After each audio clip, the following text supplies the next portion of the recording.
Professor Andrew Cox is in all seriousness, one of the most important and distinguished people in the professional academic side of our profession, I think, in the last 20 years.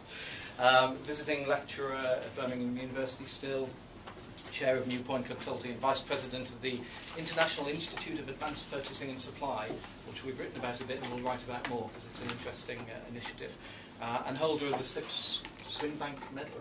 For very important stuff. So, opposing the motion, I'm delighted to introduce Professor Andrew Cox. Thank you very much, Peter.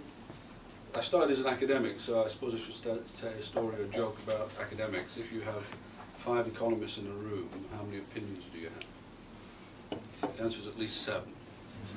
Okay, so my position on this particular topic is it depends. That's not the normal position you take when you debate, because you're supposed to take a particular position. But unfortunately, I found I've got older, I take liberties. And so the liberty I want to take tonight is to say I sort of disagree with the motion, but not because I want to. Okay? I sort of disagree with the motion because I have to. And it's this problem of should and is. So, from experience, because we've come from different directories, different experiences. When free markets started, I said, this is a disaster because all they're focusing on is simplistic ways of doing cost reduction, without understanding, for example, that you could work in a long-term collaboration with a supplier and improve quality and delivery and reduce cost at the same time, and it could allow the supplier to make lots of profit, so they would work with you on innovation like that and take cost out of the relationship. So my point is going to be a very simple one, which is it depends, and it depends on what position you're taking and for whom. So let's start from first principles.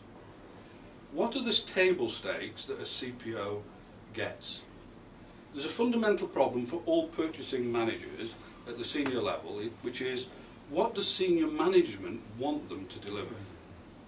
And the fundamental problem I find, I said is, I'm currently involved in a bidding process for a major contract to manage 6 billion spend over 3 years. And we spent 2 years getting the company to understand that they should do purchasing and supply chain transformation and engage in cross-functional competence development and training and understand value for money. We go away from the relationship while they do the RFP and introduce all the suppliers into the process, and what does the RFP say as the fundamental first priority? Global sourcing, take 200 million out before you get any benefit as a consultant and you take all the risk. And what does the CPO say to me about this? I don't want to do this, but the CO only wants and measures my department and function on cost reduction. Now, I disagree with you in the sense that cost reduction doesn't have to be done just by reverse auctions and simplistic methods. You can have extensive collaborative ways of working with suppliers that protects their margins and still works on innovation and cost reduction.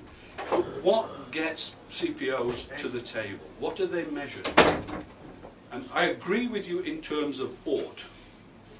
I'm not going to disagree with you about ought. I've spent 25 years of my life saying companies do buying, they don't just buy on cost alone.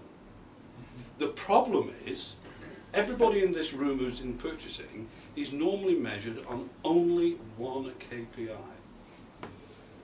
And if you've got a company that measures you on something else, you are a very lucky individual, because you will not just be measured on whether you've made the saving targets, you'll be measured on value for money to the company. I have to say this, I can probably count on the fingers of 1 or 2 hands the number of companies I've met where people understand value for money. So I sort of agree that if you ask the question, what ought we to do, we ought not to think about spend. Companies are not interested in spend, they're interested in supply, which is sort of what Jason's talking about, I think. And supply has 3 elements: the quality, the delivery, and the total cost of ownership. Who manages the quality and delivery in most of the organisations that you're involved in? It is not the purchasing, procurement or supply chain management department. In fact, the single biggest problem for purchasing managers is that they're not involved early enough in the decisions technically about value for money to come up with technical options that give you different alternatives.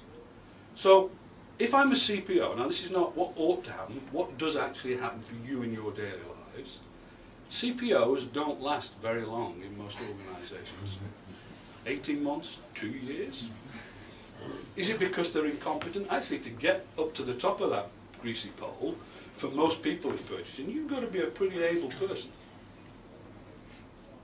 You may have some doubts about some of the CPOs you work for, but generally speaking, they've got to have some skills, even if it's only native cunning and understanding of politics in the organisation.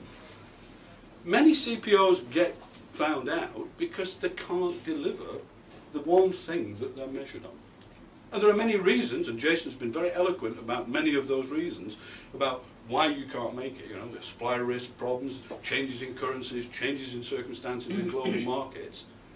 The task of a procurement specialist is to do all the things that Jason says, but in the current way in which organisations are constructed in Western capitalism, which in my view is completely wrong, the only way purchasing is measured is on cost down. And if you're a CPO or aspire to be a CPO and you don't deliver that bottom line initially, you can't do the other stuff.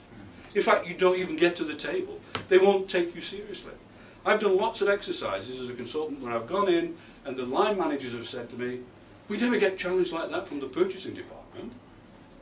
But that's because they don't give the purchasing department any time or resources to do the things that would allow them to engage with value for money considerations.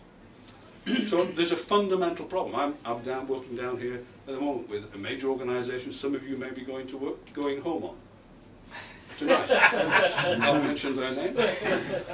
Okay? The fundamental problem, you talk to the heads of commercial, you talk to the heads of purchasing, what's the measure they're being measured on? There's only one measure. So if a CPO doesn't deliver that initial thing that they're measured on, whether it's right or wrong, you don't survive. You can't even get to the table and do the things that you need to do.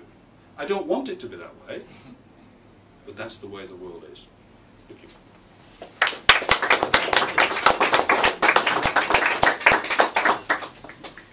An interesting rebuttal there.